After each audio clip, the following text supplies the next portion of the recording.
मैं पंकज सर राम लखन पटेल महाविद्यालय 8 जालौन से कक्षा DLED सेकेंड सेमेस्टर प्रथम प्रश्न पत्र वर्तमान भारतीय समाज में प्रारंभिक शिक्षा लेकर आया हूँ। आज प्रकरण है उसका बौद्धकालीन शिक्षा। आज बौद्धकालीन शिक्षा के बारे में चर्चा करेंगे। बौद्धकालीन शिक्षा 500 ईसा पूर्व से 1200 ईस्वी तक चली। तो बौद्ध काल के संस्थापक गौतम बुद्ध है, ये तो आप लोग जानते ही होंगे। तो बौद्ध काल में क्या शिक्षा व्यवस्था थी, वहाँ कहाँ पढ़ाई होती थी, इन सब के बारे में आज चर्चा करेंगे। तो बौद्ध काल में जो प्राथमिक शिक्षा है उसके बारे में चर्चा करेंगे।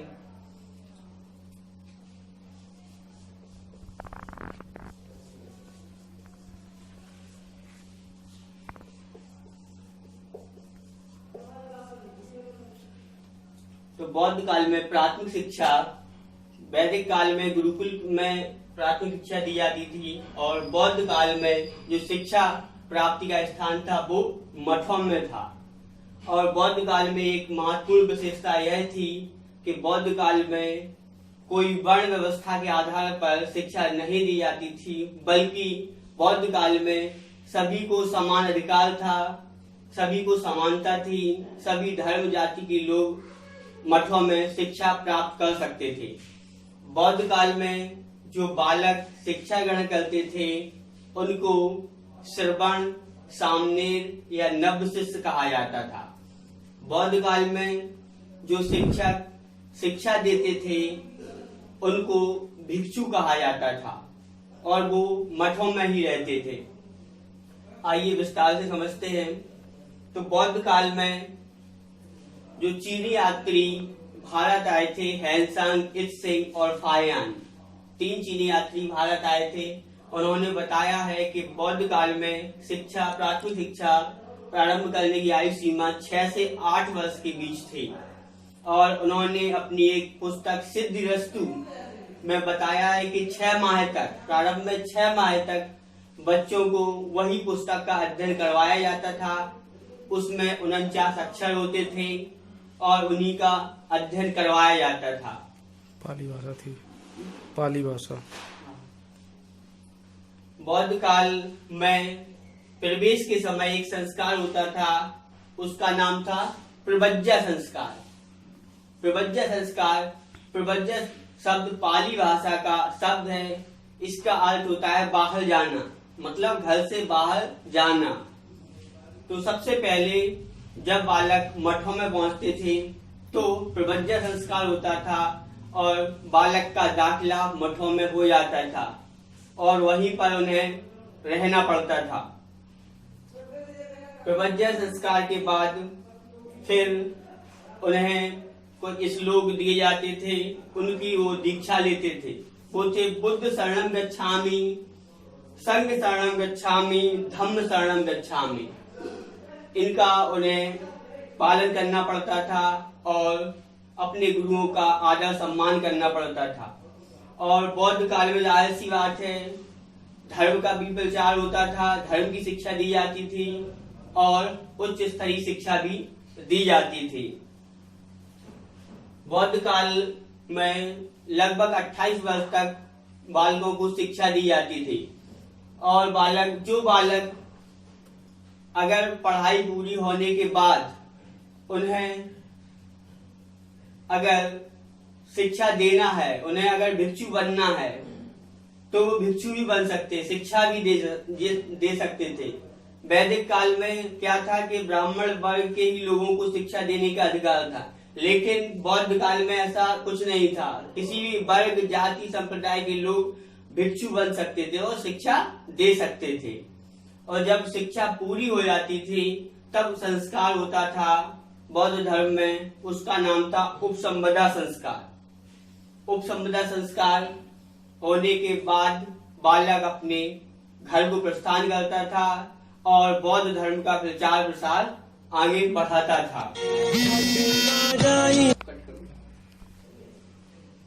पंकज सर राम लखन पटेल महाविद्यालय 8 जालौन से कक्षा DLED सेकेंड सेमेस्टर प्रश्न पत्र वर्तमान भारतीय समाज में प्रारंभिक शिक्षा। आज का प्रकरण है, आपका टॉपिक है मुगल कालीन या मध्यकालीन शिक्षा। इस पर हम आज चर्चा करेंगे। तो मध्यकालीन शिक्षा है तो मुगल, आपको पता होगा कि इस्लाम धर्म के संस्थापक हजरत मोहम्मद साहब थे। इन्होंने ही इस्लाम धर्म की स्थापना की।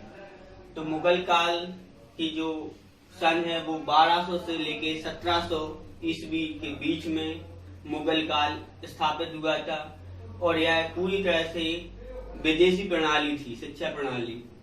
तो मुगल कालीन शिक्षा के उद्देश्य क्या क्या है? नंबर 1, ज्ञान का प्रसार। तो ज्ञान के प्रसार के लिए हजरत मोहम्मद साहब ने बताया कि ज्ञान ही अमृत है। ज्ञान ही इंसान को निजात दिला सकता है। निजात यानी मुक्ति दिला सकता है, क्योंकि ज्ञान से ही इंसान को मुक्ति मिलती है। उन्होंने ज्ञान को अमृत बताया है। फिर इस्लाम का प्रसार।